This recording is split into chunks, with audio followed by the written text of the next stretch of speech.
CM ಕುರ್ಚಿ ಕದನದ ನಡುವೆ CM Siddaramaiah ಮತ್ತದೇ ಕೊಟ್ಟ ಮಾತಿನ ಬಗ್ಗೆ ಪುನರುಚ್ಚಾರ ಮಾಡಿದ್ದಾರೆ. ಪವರ್ ಶೇರಿಂಗ್ ವಿಚಾರಕ್ಕೆ ಸಿದ್ದು ಡಿಕೆಶಿ ನಡುವೆ ಟ್ವೀಟ್ ವಾರ್ ನಡೆದಿತ್ತು. ಇದೀಗ ಮತ್ತೊಮ್ಮೆ ಹಾಸನದಲ್ಲಿ ಕೊಟ್ಟ ಮಾತಿನ ಬಗ್ಗೆ ಸಿಎಂ ಪ್ರಸ್ತಾಪಿಸಿದ್ದಾರೆ. ನಾನು ಮಾತು ಕೊಡಲ್ಲ, ಕೊಟ್ಟರೆ ಮಾಡೇ ಮಾಡ್ತೇನೆ. ಹಾಸನದಲ್ಲಿ ಕೊಟ್ಟ ಮಾತಿನ ಬಗ್ಗೆ ಸಿದ್ದು ಪುನರುಚ್ಚಾರ. ದಳಪತಿಗೆ ಟಾಂಟ್, ಡಿಕೆ ಪಕ್ಕದಲ್ಲೇ ಕುಳಿತು ಸಿಎಂ ಅಹಿಂದ ಜಪ.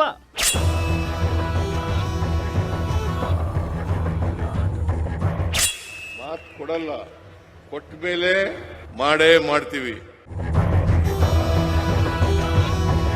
ಕೊಟ್ಟಂತ ಅನೇಕ 142 ಭರವಸೆಗಳನ್ನು ಈಗಾಗಲೇ ಜನರಿಗೆ ಮುಟ್ಟಿಸಿದ್ದೇವೆ. ಕೊಟ್ಟ ಮಾತನ್ನು ನಾವು ಉಳಿಸಿಕೊಂಡಿದ್ದೇವೆ.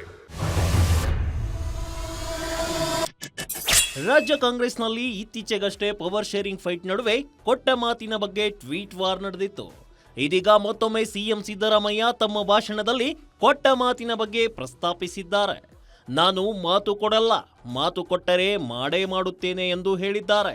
ದೇಶದಲ್ಲಿ ಕೊಟ್ಟ ಮಾತಿನಂತೆ ನಡೆದಿರುವ ಸರ್ಕಾರ ನಮ್ಮದು ಎಂದಿದ್ದಾರೆ.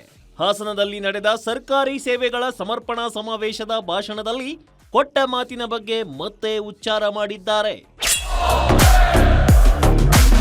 ನಾನು ಮಾತು ಕೊಡಲ್ಲ, ಕೊಟ್ಟ ಮೇಲೆ ಮಾಡೇ ಮಾಡ್ತೀವಿ. ಮಾತು ಕೊಡಲ್ಲ, ಕೊಟ್ಟ ಮೇಲೆ ಮಾಡೇ ಮಾಡ್ತೀವಿ. ಯಾವುದಾದ್ರೂ ಸರ್ಕಾರ ಕರ್ನಾಟಕದ ಇತಿಹಾಸದಲ್ಲಿ ಕೊಟ್ಟ ಮಾತಿನಂತೆ ನಡ್ಕೊಂಡಿರ್ತಕ್ಕಂಥ ಸರ್ಕಾರ ಇದ್ರೆ ಅದು ಕಾಂಗ್ರೆಸ್ ಸರ್ಕಾರ ಅಂತಕ್ಕಂಥ ಮಾತುಗಳನ್ನು ಬಹುಶಃ ನಿಮಗೂ ಗೊತ್ತಿದೆ ಅಂತ ಅನ್ಕೊಂಡಿದ್ದೀವಿ.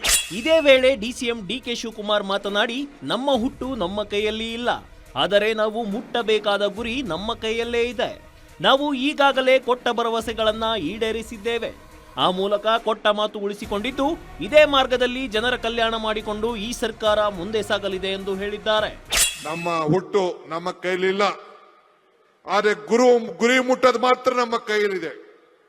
ಆ ಕೆಲಸ ಇವತ್ತು ನಮ್ಮ ಸರ್ಕಾರ ಇವತ್ತು ನಾವು ಮಾಡ್ಕೊಂಡು ಬರ್ತಾ ಇದ್ದೇವೆ. ಕೊಟ್ಟಂತ ಅನೇಕ 142 ಭರವಸೆಗಳನ್ನು ಈಗಾಗಲೇ ಜನರಿಗೆ ಮುಟ್ಟಿಸಿದ್ದೇವೆ. ಕೊಟ್ಟ ಮಾತನ್ನು ನಾವು ಉಳಿಸಿಕೊಂಡಿದ್ದೇವೆ. ಮುಂದಕ್ಕೂ ಕೂಡ ಈ ಸರ್ಕಾರ ಮುಂದಕ್ಕೆ ಹೋಗ್ತದೆ. ಇನ್ನು ಸಮಾವೇಶದ ಬಳಿಕ ಸಿಎಂ ಸಿದ್ದರಾಮಯ್ಯ ಅಹಿಂದ ಜಪ ಮಾಡಿದ್ದಾರೆ. ಸಿದ್ದರಾಮಯ್ಯ ಅಹಿಂದ ರಾಜಕೀಯವನ್ನ 10 ವರ್ಷಗಳಿಂದ ಮನರಂಜನೆಗಾಗಿ ಬಳಸಿಕೊಂಡಿದ್ದಾರೆ ಎಂದ ಕುಮಾರಸ್ವಾಮಿಗೆ ಟಾಂಟ್ ನೀಡಿದ್ದಾರೆ. ರಾಜ್ಯದಲ್ಲಿ ಅಹಿಂದ ಸಂಘಟನೆ ಮಾಡಿದ್ದೇ ನಾನು, ಗ್ಯಾರಂಟಿಗಳನ್ನ ಕೊಟ್ಟಿರೋದು ಅಹಿಂದಕ್ಕಾಗಿ ಅಲ್ವಾ ಅಂತ ಡಿಕೆಶಿ ಪಕ್ಕದಲ್ಲೇ ಕುಳಿತು ದಳಪತಿ ವಿರುದ್ಧ ಗುಡುಗಿದ್ದಾರೆ. ಅಹಿಂದ ಸಂಘಟನೆ ಮಾಡಿದವು ನಾನು. ಅಹಿಂದ ಜನರಿಗೆ ಇವೆಲ್ಲ ಗ್ಯಾರಂಟಿ ಯೋಜನೆಗಳೆಲ್ಲ ಇವೆಲ್ಲ ಮಾಡಿರೋದು, ಭಾಗ್ಯಗಳ ಕಾರ್ಯಕ್ರಮಗಳೆಲ್ಲ ಮಾಡಿರೋದು ಯಾರಿಗೆ? ಬಡವ್ರಿಗಲ್ವಾ? ಗ್ಯಾರಂಟಿ ಯೋಜನೆಗಳು ಮಾಡಿರೋದು ಯಾರಿಗೆ? ಯಾರಿಗೆ ಮಾಡಿರೋದು?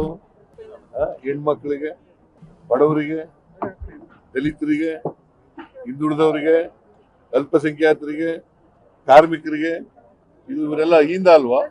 ಒಟ್ಟಾರೆ ಸಿದ್ದರಾಮಯ್ಯ ಡಿಕೆಶಿ ಮೇಲ್ನೋಟಕ್ಕೆ ಒಗ್ಗಟ್ಟಿನ ಜಪ ಮಾಡ್ತಿದ್ದಾರೆ. ಆದ್ರೆ ಕುರ್ಚಿ ಕದನದ ಕಾವು ಒಳಗೊಳಗೆ ಹೊಗೆಯಾಡುತ್ತಿದೆ.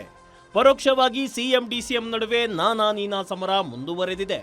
ಇದಕ್ಕೆ ಅಂತ್ಯ ಯಾವಾಗ ಅನ್ನೋದನ್ನ ಕಾದು ನೋಡಬೇಕಿದೆ. Chetan, Guarantee News, Hassan.